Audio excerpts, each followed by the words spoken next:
This is my LinkedIn buddy, Justin Mosley, and he's in Florida, and he is killing it right now in the Airbnb short-term rental space. And so he's a mindset guy, and he's all about just getting after it, making things happen, and no excuses. So I thought he'd be a great guest on here. Justin, can you kind of tell us your background? I mean, I know looking at your LinkedIn, you're in the Navy, but what were you before the Navy? Where were you? What was I before the Navy? That's a great question, my friend. So I actually grew up in Baltimore. I don't know if you've ever been there or not. It's pretty much a crap hole. So that was my motivation for getting the hell out of there, which ultimately led me to the Navy.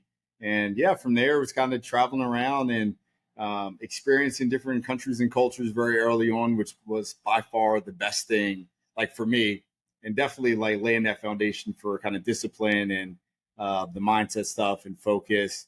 And really after that, I kind of took that into the rest of, work life, education, business. And yeah, it's kind of spawned from there.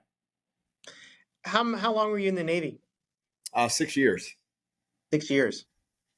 Yeah, so I had grand intentions of getting out, and then I was trying to go officer and go to Buds to go be a Navy SEAL. It did not work out, which in hindsight was probably the best thing. Right? Like at that point, the life that I have now, and thinking about what may have happened in that life. Yeah, I mean, you never know, but it wasn't meant for me, and I was like, all right, well, it's time to go make some money, right? Yeah. Have you read Jocko's book, Oh, Extreme Ownership? yeah, Yeah. for sure, man. Yeah, you Extreme embrace that, ownership. right? Yeah, Dichotomy of Leadership, which is another great book. Yeah, those guys are great. I was actually out in San Diego when I never met David Goggins, but I definitely have run into Jocko before, like years and years ago. So That's I'm so an old cool. guy, can't tell. So I've been around for a while. Yeah. And you've got 4 kids. Oldest is teenager. And Oldest is 15, 11, and 3 savages. So 11, 6, and 2. Bring up the rear. that's good. I've got 6. Oh, no. 20, 18, 16, 14, I think a 10. He might be 11. And then a 7. When you have to really think about it, that's when you know you have a lot of kids. 'Cause even He's at 4, 11. He just had a birthday. So yeah. it's not like, oh, okay, fair enough. It's funny, man. Oh, you got me beat by 2. I was just speaking at a conference in Colombia, and I was leading the charge. So the next under me was 3, but I was the only one with 4. So got me Okay. beat. Yeah. Um, Talk to me about short-term rentals. How did you get into short-term rentals? Um, was that right out of the Navy, or did you stumble on it? No, no. It was so after Navy. Actually, listen to everyone else, which is my first mistake of just the everyday people. And so, the Mm. only way to be successful is to go to college and grad school. While I don't regret that, when I think about what I learned there, it doesn't really apply much to my life now and stuff, right? But the networking and stuff was good. But I was working in corporate, retail for years, and I was looking for a better way to build a life, have more Hmm. time freedom, all the cliche stuff that people say. But when you actually work hard for it and lay that groundwork and foundation, and you just remain consistent, it actually yields that. But I actually got into real estate on the multifamily commercial side, Okay. and I saw opportunity in the short-term rental space, and then I could kind of have a one-track mind, so I went all in, and it's been all short-term rentals from there. Was it all in just like that? Like did you quit your job and go right into it, or? Yeah, yeah, yeah. So I actually quit my job. So I'll tell you how I ended up quitting my job. So I was working for this corporate retailer. They would do like these kind of like monthly meetings, and I always tell the story because I enjoy it. So I was walking in. It was one of the first day I started working there, and this woman walks in. She's absolutely beautiful, and she sits next to me. And I'm thinking to myself, like, there's no way she works here, right? Like it's for like a really dry chain. They do really well, but like I won't mention the name. But she happened to work there, so I actually fell in love immediately, Mm. and we started dating. And early on, she was like, don't get it too attached because I have to go back to England. She's not from this country, and they sent me here to expand the business. And I said okay, and we dated for a couple months, and when it was time for her to leave, I was like, all right, well, this is not my forever anyway. So I quit my job and went over to England for 2 years with the goal of always coming back. But in that whole time, we ended up getting married. And that's when I ended up going to grad school as a way to get into the country. And yeah, when I came back, it was all real estate. So you quit your job for a girl. Yeah, 100%, man. And Sure. is that your wife now? She's my wife now, and we're So it married, and worked. yeah, so it's It something all was good. it was the best job you ever quit.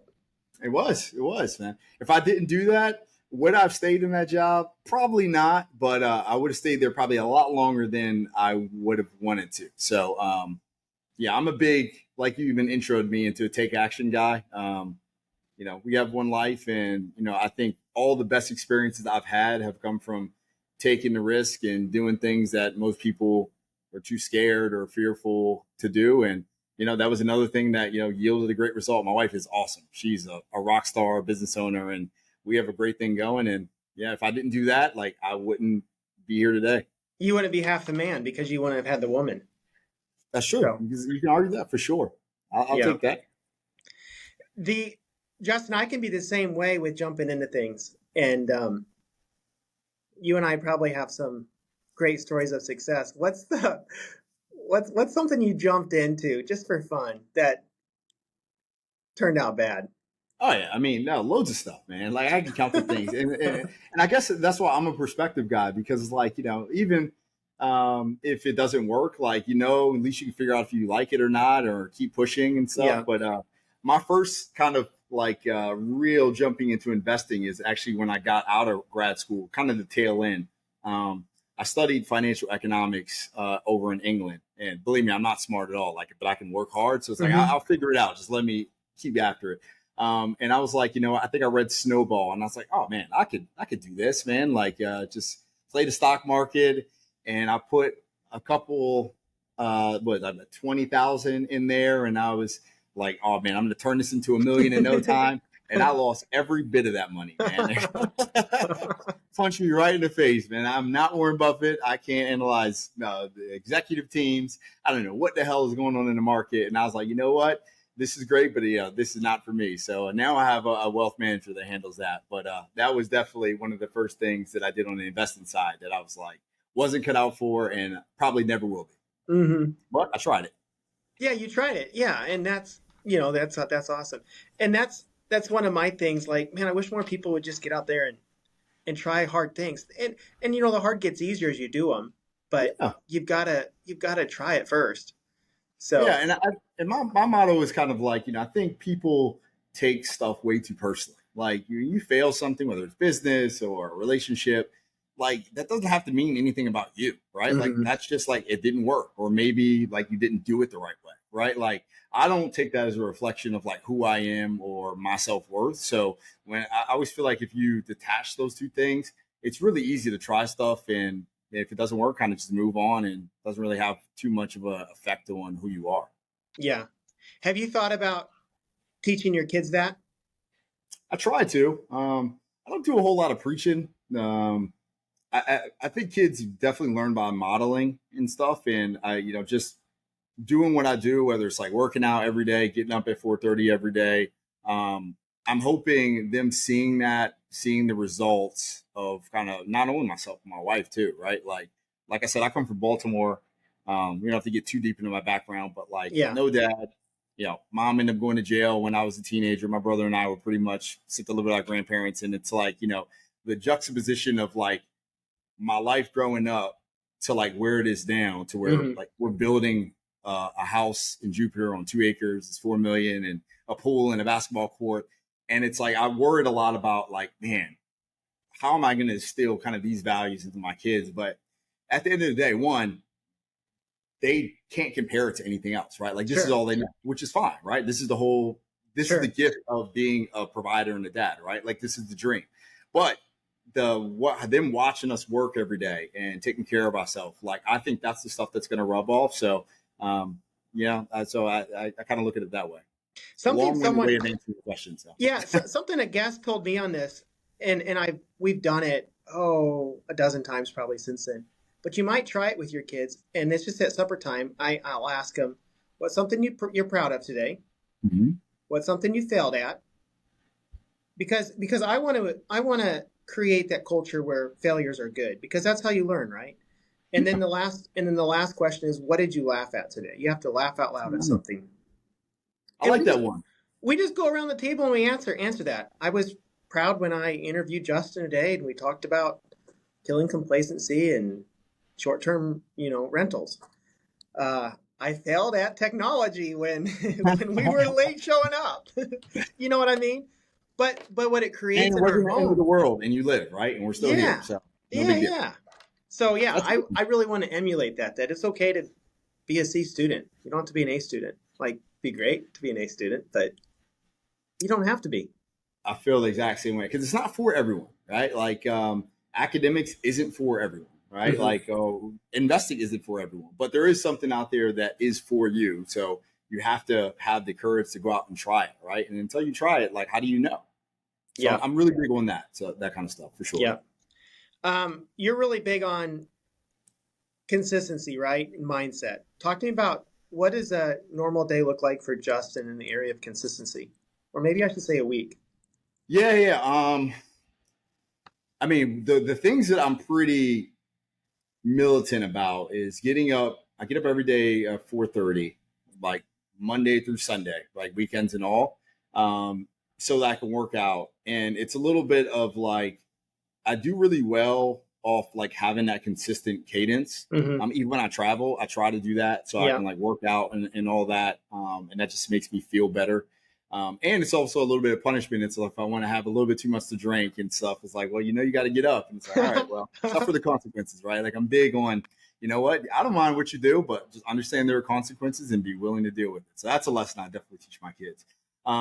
But yeah, my day varies quite a bit, right? Like I have a lot of stuff going on. So like, I have a real estate fund that we're raising for. We're constantly looking at new properties. I travel to some of the markets that we buy in. So I don't really have a whole lot. So it's kind of chaotic consistency, but the No, I working out, understand. the waking up is generally the same. So Yeah. Talk to me about this, the single family, the no, not single family, the short-term rentals. How did you get into that, Justin? Was that yeah, cash flow. As simple as that, man. Cash flow. I think you can make a lot of money in almost anything, right? Like Mhm. one thing I really love about the age that we're in now, um, is that if you put enough effort into it and get creative enough, like, you see that with kids with online businesses. Like my wife is a perfect example. Like she built a coaching business for female entrepreneurs, Mm. right? Like went from knocking on people's doors in my neighborhood to get women into like the clubhouse to now she does events in West Palm Beach and does millions of dollars a year helping Mm. people, right? Um, and I say all that to say it's, when I got into real estate, I loved it, but the money from a cash flow perspective just didn't come fast enough. And when I saw short term rentals as a way of building that wealth, right? One, I could get into it and take properties down myself because I'm Yeah. really big on family and like that's even the reason for the name of my company. Um, I like the idea of like if you do well, you provide a great service, like you get that high average daily rate and you make that money really quickly, right? So I used to look at it as like, if my rent or the mortgage was, $2,500, if I can make it in that first 15 days, right? Minus expenses and all that, like the rest that I fill that property out, like that's all me, right? And Hmm. that was my initial motivation. So that's how I got into it. And then after kind of doing it that way, I was like, this is actually a great business model and I want to scale it. So, and that's led into some other things, but it's still always Airbnb, STR, hospitality focused. Where was your first Airbnb? What market? Yeah, in West Palm Beach, a triplex in Okay. West Palm Beach. To use one unit and it worked. And I spent the next 2 months trying to get the other two tenants up out of there. So, Eh, yeah, man. I was like, let me try the kind of multi-family model. I'm like, well, if it blows up, at least I have these two tenants that are like covering the mortgage. sure. And that was kind of how I looked at it. That's cool. I've got some single family houses here, mostly long term, but I tried the short term and it's just not, it doesn't work in Guthrie, Oklahoma. It's not It's enough. really, There's not it enough depends. people traveling.